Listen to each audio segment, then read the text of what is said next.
Hi guys, my name is Tariq and I am back again with a new video. So guys, in the previous video we learned how to make a simple sales report with the help of table and made a chart related to the sales data. And today we are going to discuss very important topic of Excel, which will help you to become pro in Excel.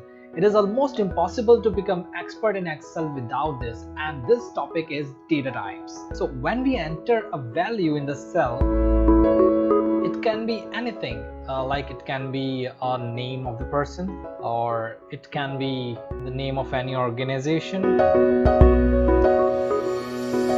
Facebook or Google, or it can be a name of any product like HP. So it can be anything in the number, or it can be any sales or transaction or date or any appointment date or time.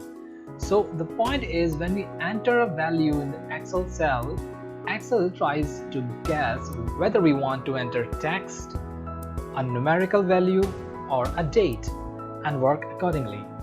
Excel performs calculation after categorizing the data in this form. So categorization of value entered in the cell is based upon the data types. So before we start, let me inform you that if you're watching our video first time and want to learn Excel from very basic, then you can watch this series from beginning. I have shared the link of the playlist in the description and in the eye icon of this video. And if you're watching this video on YouTube, so please don't forget to subscribe our channel and hit the bell icon so that you get the notification when we upload new video. And if you're watching this video on Facebook, then don't forget to like and follow our page. So not wasting much time, let's get started.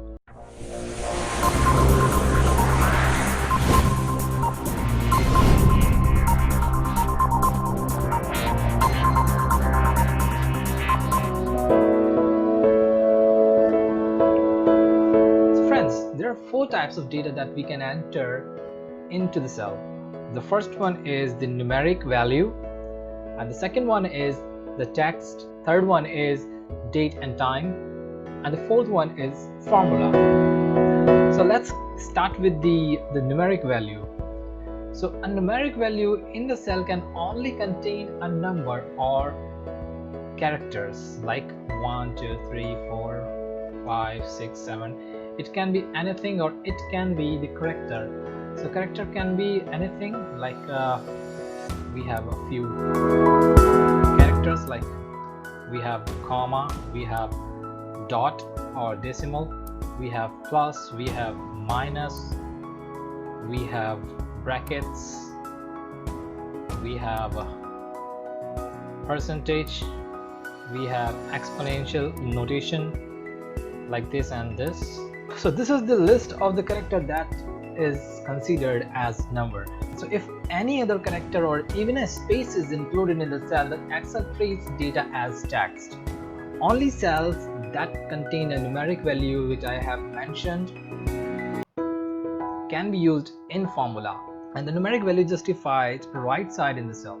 So do you know guys, Excel's number has a limitation up to 15 digits. Let's take an example. If you enter a large value such as 321654987, then again 321654987. So these have become the 18 digits. Now, so all you need to do is to focus on the last 3 digits and see what happens when we hit enter. So the moment I hit enter, I saw this, the plus sign, and this is not something which I entered. So if I have a look in the formula bar, I see the number, but what about the last 3 digits? I entered 987, but I'm left with 000. So this is what is the limitation of the Excel. So Excel actually stores it with only 15 digits accurately. So the good point is that this limitation is rarely causes any problem, because we rarely have this kind of large data. So we have a scenario in which the 15-digit limitation can cause a problem when we enter credit card number. So most credit card number are of 16 digits. Let me give you this: 1, 2, 3, 4, 5, 6, 7, 8, 9, 10, 11, 12, 13, 14. So I have entered the 16 digit of my credit card, let's suppose, but Excel can handle only 15 digits when I hit the enter. I guess I have entered 15 digits. Yes. So the moment I enter one more digit, like I enter 5, so what will it show? It will not consider my last digit. 5 is not there. So this is the problem because it substitutes a 0 for the last credit card digit. Situation can be worse. You may not even realize that Excel made the card invalid. So what is the solution then? Don't worry, we won't leave you with this problem. We will give you the resolution in this video. You just keep watching this video. So guys, sometime we come across this type of number, like you can see here. So these numbers are expressed in scientific notation, but many of us don't understand what does this mean. This means that 1.2 times 10 to the power of 15. It can also be explained as 1.2 followed by 14 zeros. So now you must be getting what exactly that means. So now it's time to move on to the text. So the text is also known as string data.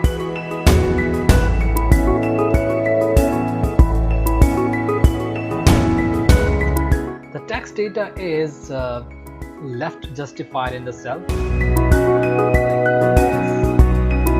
It has been justified left, and the number is justified in the right in the cell. So the text can be anything. It can be the name of employee, it can be the product name, it can be the label for value, the heading or of the columns, or any instruction about the worksheet. The text is often used to clarify what the values in the worksheet mean or where the numbers came from. So the text that begins with the number is also considered text. Like if we enter 15 employees,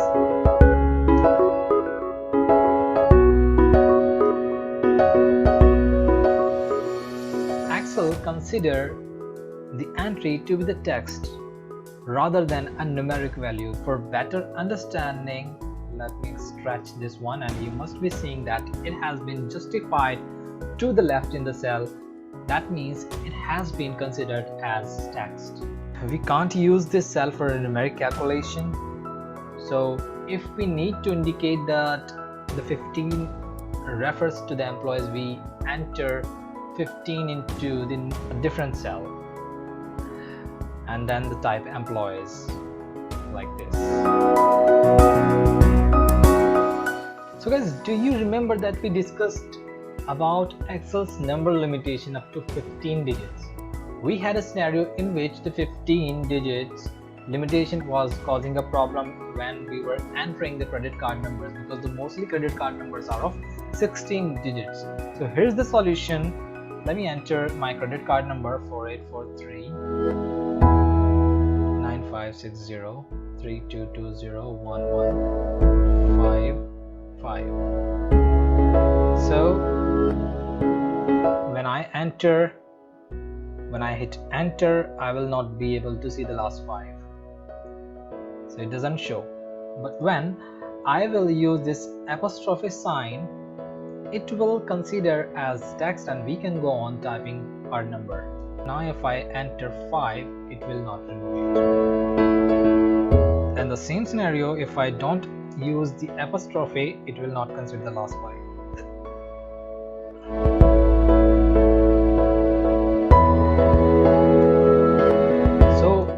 By using this apostrophe, we can convert any number into the text.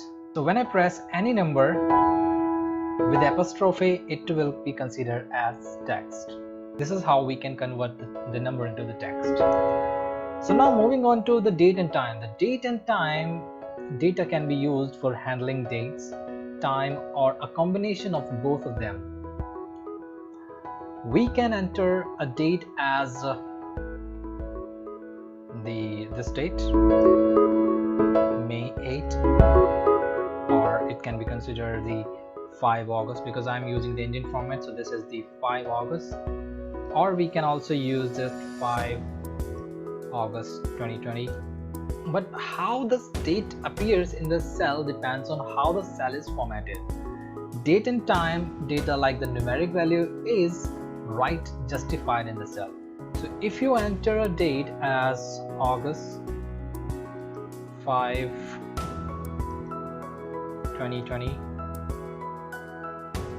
Excel will display it as text rather than a date because there is nothing to identify it as a date.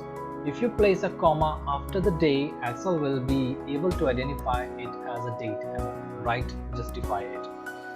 I mentioned the comma over here, and here we are. So similarly, when you enter time into the cell, be sure to place a space between the time and entering AM or PM. The time, if you enter the time 11:55 AM, it will not consider it as a time. It will consider this time as text until you enter the space in between the time. So the space is very important between the time and AM and PM, and if you don't enter that, you will not get anything. You will get the text only, and you will not be able to calculate the time. So moving on to the formula. So the formulas are what make a spreadsheet. So this is something that this is the loan EMI calculator we have, and the formula is already over here. We have entered the formula over here. When you enter a formula into a cell, the formula's result appear in the cell. So we already have entered the formula, but the result is already appearing. The formula is not appearing. The formula is appearing in the formula bar. So if you change any of cells used by the formula recalculates and shows the new result. Let me show you that. I just want to change this figure. I just want to make it to the 575. So this has changed the result. So like we discussed, this is the text we have in A column, and that describes what that data next to the cell. So this is the purchase amount, and this is the numeric, and this is the text, and the down payment is text because it is showing to the left in the cell, and this is numeric because it is showing to the right, and this is the numeric value, and this is looking like numeric, but this is the formula. So we have everything except date. Let me enter the date as well. So here is the date. So this is the date we have, and we have everything. So this was all for today about the data type. In the next video, we will learn how to enter all these data types in the part 2 of this video. And if you think that our video was helpful, so please like and share our video with your friends, and don't forget to like and subscribe our channel if you're watching on YouTube. And if you're watching this video on Facebook, so please follow and like our page and keep watching. That's Accelerate. Thank you very much.